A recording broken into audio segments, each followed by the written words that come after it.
everyone. Well, look, this is pretty unusual for the Geek Buddies because this is not a superhero comic book, movie, TV show thing. But he might be a superhero. Or a super villain. A super villain. Depends on your point of view here.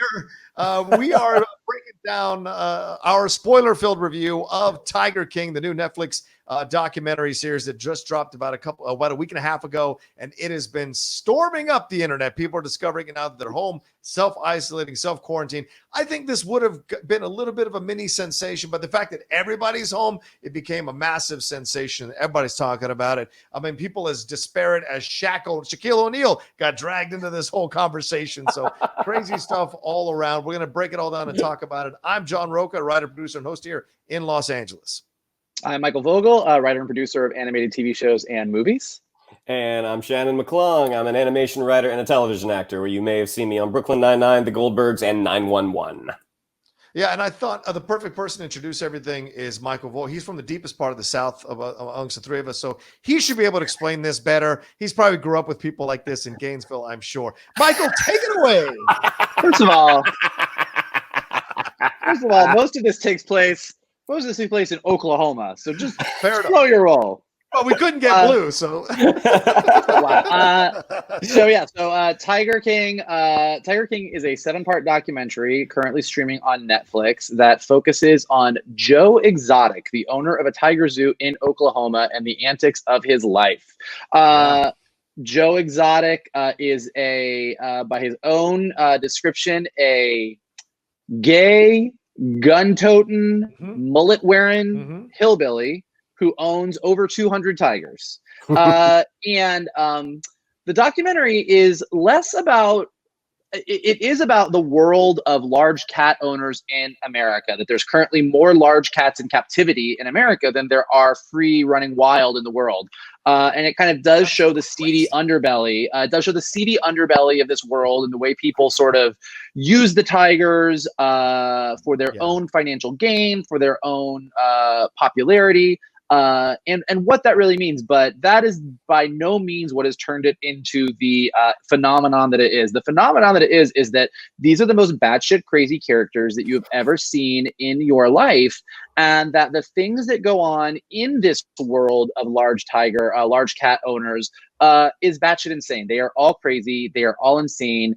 And I think that the draw of this documentary, in the way that the best documentaries do, every time you think you've seen how crazy this world can get, a new revelation comes along, a new character comes along that you just can't believe it. And it literally does keep getting more and more insane. I think that's a good overview of what happens. But that doesn't even begin to scratch the surface on the ridiculousness of this world and these characters. So guys, I know that last week we kind of covered it. And when Shannon and I said we wanted to sort of cover Tiger King as just a Geek Buddy topic on the main show, John kind of was a little bit reluctant. He said it wasn't really a geek topic. He hadn't watched it. We did make him watch the first episode before we watched it. And I think anyone who watched that episode saw that he said he probably wasn't going to continue with it. As he said, he still did. So John, what changed? What happened? What's going on?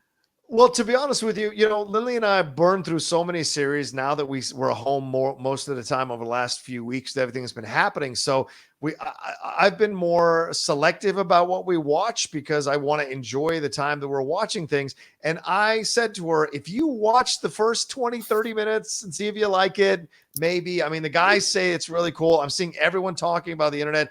I thought the first episode was good. I just thought it was a little weird. I don't know if I want to, it's a bit too South for me. I don't know if I want to dive deep into these characters. And I went out to go get us some supplies. And when I came back 30 minutes later, she's like, oh, we're finishing this. We're absolutely finishing this. So, I mean, because she loves people watching. And this is like the extreme form of people watching, these kinds of people. And from that, we burned through 5 episodes in one day and then finished off the next 2 episodes the next day. And it was a hell of a ride. And it was really interesting and engaging. And it does, like you guys said to me, it does take twists and turns you don't see coming. And there's some real tragedy involved in this as well, along with all the batshit nuttiness that's going on. There's also real world tragedy that happens to some of these characters, some of these people in this, and also the animals. The animals is very tragic as well, what they endure, what you find out later, them getting shot once they're done with being used as props for money. They're euthanized, things of that nature. I didn't know there was a whole world where people were like buying and selling tigers on the black market. I had no idea that was a thing that existed in this country. And when I saw the amount of numbers of tigers that we have in this country in captivity in people's personal fucking houses and zoos and whatever, that shit should be absolutely banned. There's no fucking way that should be happening in our country right now. Yeah, there's even a shot, I want to say it's in the first episode, first or second episode, where they show all of these tigers, because he says he has over 200 tigers. We don't see anything. 237. Yeah, we don't see anything near that number, except for this one shot where they're getting ready to be fed, and it looks like cattle. I mean, there are that many of them, and not that you can sit there and count them all, but it was at least 30 in a very, very small little area. What a crazy, crazy series. And the guy who was actually producing the reality show that ended up getting nixed because all the footage was destroyed, I believe his name was Rick Kirkham.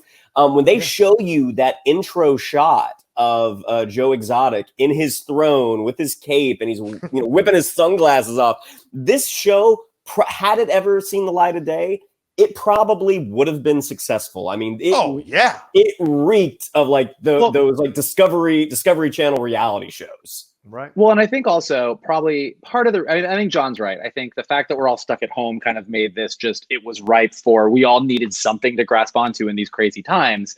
But I also think that like Joe Maldonado, or whatever his actual name is, Joe Exotic, is a complete he doesn't fit into any mold. Like you want to put him in you're a redneck right-wing gun-toting hillbilly, which is true, he is. But at the same time, he's also this crazy gay guy who's, got multiple husbands who are half his age.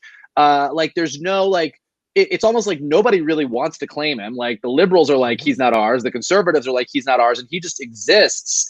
And he's so odd and entertaining in his own right, and does have, like, despite how batshit crazy he is, and despite all the horrible things he does to both animals and other humans, there is a charisma to this guy that you just cannot look away. Like he really is just so insane and so ridiculous that you can't look away. And they also do a good job of, in any other world, he would be the ultimate villain of a story. But in his story and the way that it is laid out in this documentary, everyone else around him seems so much worse. Carol, who loves her cats and her kittens, who runs the preserve in Florida, who is the person that you arguably should be on her side, because she's the one that wants to stop these zoos and stop the people using tigers for their own financial gain. But she's fucking crazy, and according to the documentary, very likely could have killed her husband. I mean, so she's insane.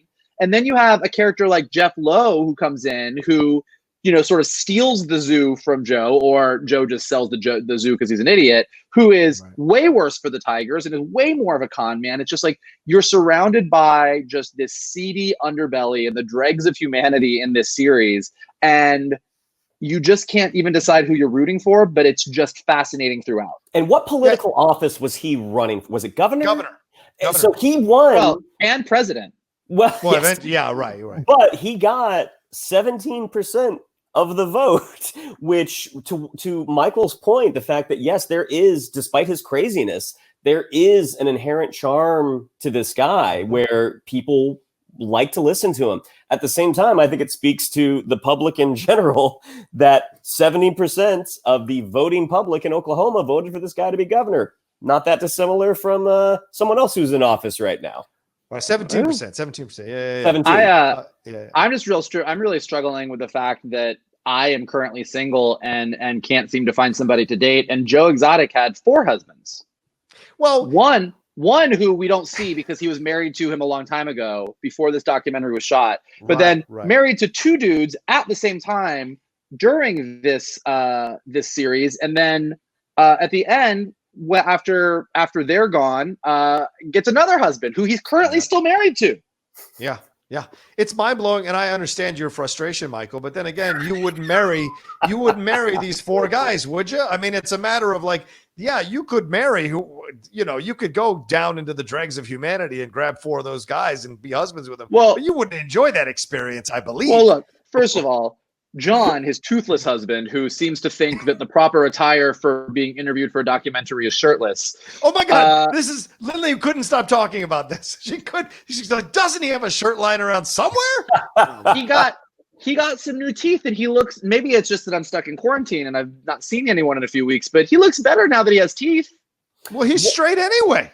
Well, yeah, he and Travis, he and the third husband both claim to be heterosexual, but as with any sort of docuseries that comes out, now Netflix's tend to be a bit better, but with any series that comes out, there's always pieces that come out afterwards refuting some of the claims that the series has made. For John, he was asked, he gave an interview and he was asked, like, why'd you have your shirt off? It's like the producers said that would look better. He also already had he had dentures, and they were like, no, looks better without it. So there is, and Carol, look, although I still kind of think that Carol probably killed her husband, she has released a very, very long explanation, sort of refuting everything in the documentary, and saying that she was sort of lured in by saying that this was going to be sort of a very pro-animal, like that it was going to paint her in a better light than it did, and she feels like she was sort of given the runaround, and has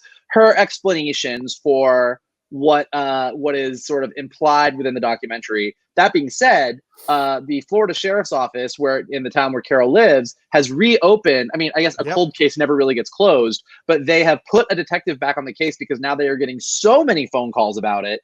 And he kind of did imply that like the entire investigation was a little shady. So I think that there's still a lot more story there.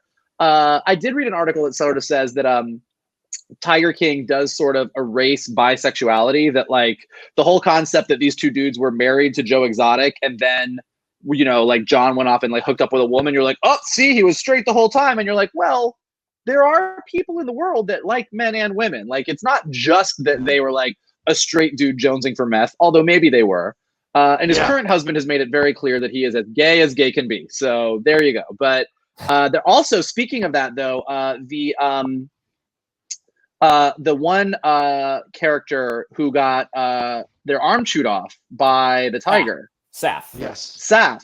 So Saf is a trans character who they never bring up in the show. Like, I think they sort of painted her to be sort of just like a lesbian, but I think Saf goes by he and him pronouns. That Saf is actually transgender. So there's a lot of stuff that's coming out now that like you're learning even more, which I think actually I think Netflix has said they have so much footage that they might actually make more Tiger King, which in these times of struggle, I think we would all embrace. But yeah, it is just a crazy, crazy, crazy story. And I think that just there's something about a world. It's the same reason that you like movies like Goodfellas or The Godfather. It's like in a world where all of your characters are bad, you sort of recalibrate to go, well, you're the least bad and you're the most bad. So I guess I'm rooting for you, but everyone's horrible. Everyone's horrible. Yep. Except the Tigers. Oh, we didn't even talk about Doc Antle or whatever and his freaking cult of women. Well, and that guy has worked in Hollywood. I mean, he has provided animals for a lot of productions. Mm-hmm. Then you find out again, sort of the inner workings of how he has several women on hand, makes them change their names, apparently, like gives them sort of like, they're Indian names, aren't they? Yeah. Because he studied under a guru. Yeah, guru. Yeah, the long-haired white guy in the safari outfit going around like he's Indian. That's not cultural appropriation at all. It's a whole other conversation. The whole thing is full of a subculture of some really insanely strange people, but they find each other. And that's the weird thing about it all, is that there is a whole subculture of and I love the beginning. They were like, the animal people are weird, but the cat people are fucking crazy. And they make it very clear that's just right. That's essentially an opening thesis statement. And the entire documentary proves that point over and over again throughout the movie and throughout the show. And I know people still feel sympathy for Joe Exotic. I do not. He treated his staff like shit. He paid them crap. They were eating food from Walmart that was thrown out, that was past the due date. There is no way this SOB wasn't making enough money to feed these people legitimately, pay them a legitimate wage. But again, it's no, hold on. I agree with everything. It's the thing of the rich, trying to getting as much as possible from buddy. I hate to break it to you. Joe Exotic does not count as a rich person. He was by no, look, I agree with everything. If they were costing $30,000 a year to feed a tiger and he's got 200 tigers, that's a rich person. No, he had a zoo and the zoo had expense. Look, I'm not defending Joe Exotic by any means, but what I'm just pointing out is you are right. Like his employees were treated like shit. They lived in those crappy ass trailers. Yeah. They were eating expired meat before he started using the expired meat for the pizza restaurant at his zoo. But what I'm saying is, by no means was Joe Exotic some like rich guy living in a mansion. Like he was also a poor trash person. Like all of these people, like this was a documentary about the lower end of the economic spectrum. And even though these people had their zoos, Doc Antle or whatever, you could argue probably had more money. His zoo looked a little bit nicer, yes. But so did his living quarters. None of these people are like living the high life. Like they are all living in this world where they are buying and selling tigers and struggling. And to your point, to live in this world, if you're gonna own these animals, there's a lot of expenses that go into it. So as much money as you might be taking in, you're spending that money to keep doing this thing. And you get to the point, and this is where it gets awful. Like, I think the saddest part to me about the documentary is probably the very, very end of it, where you see Joe talking about the chimpanzees that he had to give away, where he finally sort of realizes that, at least in terms of the documentary, that he did sort of keep all of these animals caged and kind of prevented them from having this life. And I think somebody actually says that, when he first started out, he kind of did really love these tigers and wanted to use them to educate. But this whole seedy underworld of big cat owners sort of pulls you in, and you get to the point where you are pulling cubs away from the mother so that you can either sell them for a ton of money or use them for photo opportunities to make money. I mean, like, it's just gross. It's just gross. Also the lure of fame. This idea, I mean, releasing those music videos and those songs and, selling sex gel, and then also taking pictures of himself in a throne, like all that stuff, and hiring the guy from Inside Edition that Shannon mentioned earlier. This is a guy who was desperate for fame. That is also what corrupted him. It wasn't just that world itself. It was also the desire to be this kind of like, I don't know, God, dare I say it, outlaw in this world of the cat stuff.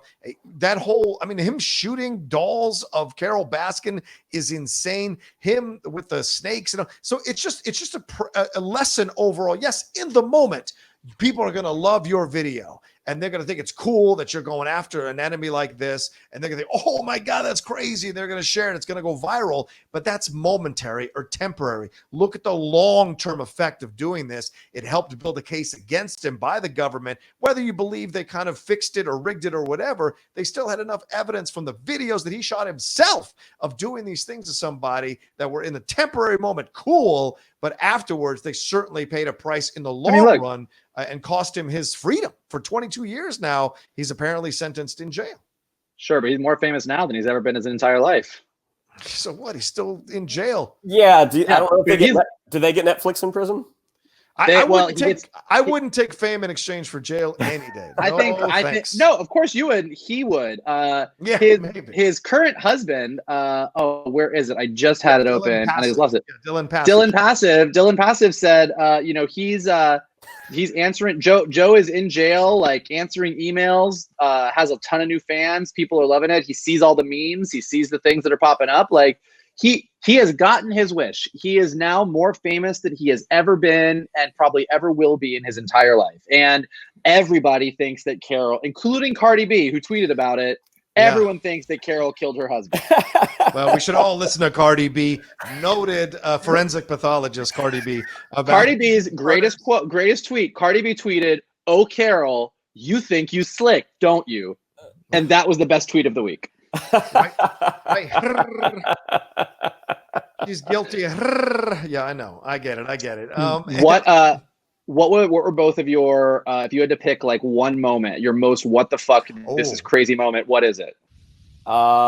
Great question. When Joe Exotic claimed that one of his employees had put cologne on his boots, and that is what drew that tiger. And you actually, that was almost a man being eaten on camera, because 3 of them were there, and he had to pull out that handgun, which he said that was for people. And granted, he didn't shoot them; he shot by them so the noise would scare them. But as he was sort of limping off, you heard him say, I'll shoot you between the eyes, like that. Yeah. I can't imagine getting into any sort of enclosure with one tiger, much less the amount that were in that cage. By the way, my favorite part about that is then it like instantly cuts to Carol. I didn't feed my husband to a tiger Baskin, who goes, I mean, you wouldn't even put perfume on somebody if you wanted the tiger to eat them. You would put something they like sardine oil, something like that. You're like, for someone who did not kill their husband, that is oddly specific, Carol. That was my Shannon McClung reaction moment. When she said that, I was like, that was my Shannon McClung reaction. When she pointed out that her meat grinder, she's like, we couldn't fit a guy in there. It's like, sounds like you've tried. We couldn't fit a hand in there. All right, so that was yours, Johnny. What about you? What's your? Dude, the whole fucking thing is a what the F moment. I mean, like seriously, the whole thing is just batshit crazy. From Doc Antle. Oh no, here it is. Yes, I found it, and it is a human one. It is when, with absolutely no shame at all and a stupid fucking smirk on his face, Jeff Lowe goes, yep, she's about to have the baby, and then she's going to hit the gym right afterwards, and here's the nanny. And you're just like, what is wrong with these people? And I mean, these women who get with guys like this. Look, I've been told that the future is female. That can't be the future that's female, for God's sakes. It drove me insane watching that, because I was just like, is this still happening? In 2020, are people still like creating their mini harems, and women are okay with it who get involved with these dudes? It's just mind-blowing. That was the moment. Like, all the other stuff was nutty, and they were all nutty, so it was an extension once I accepted them. But that moment, there was just a brazen audacity about it that I was just like, wow, this is the level that we're playing with here. I think I think first Travis's suicide, and the fact that you see the guy's reaction when Travis shoots himself is crazy. But beyond that, which is probably the most tragic, horrible, upsetting thing on the human side that happens in the series, the fact that Joe, it was a multi-tiered thing, because you kind of like, it was a slow reveal. The fact that Joe talked about Travis's balls at his funeral, then sang at the funeral. And then you find out that he had invited Travis's mother, who he's older than, to the funeral. It was just the 1, 2, 3 punch of just like, we are off the reservation.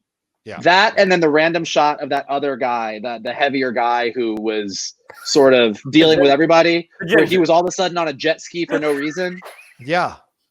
That makes no sense. Like, I thought it was his twin that was coming in to save the day. Like so much so that I actually believe that the people who made the documentary went and said, hey, we'd like to use you in the documentary. And he's like, okay, you can use me, but on one condition. I want one shot of me on a jet ski looking badass. And they were like, this shit is so crazy. Why not? Sure. Fuck it. Let's do it. Fuck it. Done. Why stop now? Let's go all the way on this one. All the way. Yeah, I mean, we'll see if there's more Tiger King coming down the pike. You guys talked me into it, but like really, Lindley pushed me over the line, and I'm glad she did, because it was fascinating to watch. And they're not long episodes; they're about 45 minutes, 41 minutes, 50 minutes, so it's easily consumable and bingeable for anyone who is maybe on the fence and doesn't want to watch a full 7 hours. It's actually pretty easily bingeable, and they lead right into the other. They really do like seamlessly lead right into the other. And they do right into it. They do classic sort of like the Netflix hook. Like, you get to the end of an episode and you're like, all right, it's good. And like, you're like, yeah, so Joe's got his tigers and that's what he's doing. And they're kind of eating expired meat. And then, Carol killed her husband. So next time on Tiger King. And you're like, wait, what? Did you just say Carol killed her husband? I like those three ladies too, being like, we're afraid of her. And she said, if you guys say anything more, there'll be no money. You're like, wow, man, when she breaks in to get the will, like if even half of what they said about her is true, there's no way she didn't do this to her husband. Well, I will say it is actually really interesting. So if you do read, maybe we'll post it on the Twitter, but if you read Carol's sort of response, like she writes it's a whole long thing, and she sort of goes piece by piece and refutes everything. And I'm not saying I believe her over the documentary or believe the documentary over her. If anything, her explanations for all of it about the her husband's daughters and the ex-wife and everything make everybody look more awful. Like, it's just like, she's like, no, this was the money he made, this was the money we made. And even the woman who was her husband's sort of executive assistant, they kind of paint in a very like, he trusted her more than anything. Apparently, according to Carol's refutation of everything, she was going in and trying to steal stuff and had stolen money previously from them. So, reading Carol's thing, it's sort of, it just throws everybody under the bus. It just makes everybody look dirtier, which is fascinating. Yeah. It's just an all dirty, seedy thing that we couldn't turn away from. That's for damn sure. All right. Well, that's our spoiler-filled review of Tiger King. Let us know what you thought in the comments section below. Was it as batshit crazy for you, or are these your family members? Let us know in the comments section below. Remember to like and share this video on your social media, and subscribe to the Outlaw Nation channel right below there as well. Shannon, what can you tell them about following us on social media? Yeah, if you would like to follow us on social media, on Twitter, it's at geek_buddies, on Instagram at _geek_buddies. If you'd like to follow me on social media, on Twitter, it's at Shannon_McClung, on Instagram at Shannon the Geek Buddy. If you'd like to follow Mr. Vogel with the fingers, that's at MK2. And if you'd like to follow Mr. Rocha, it's at The Rocha Says.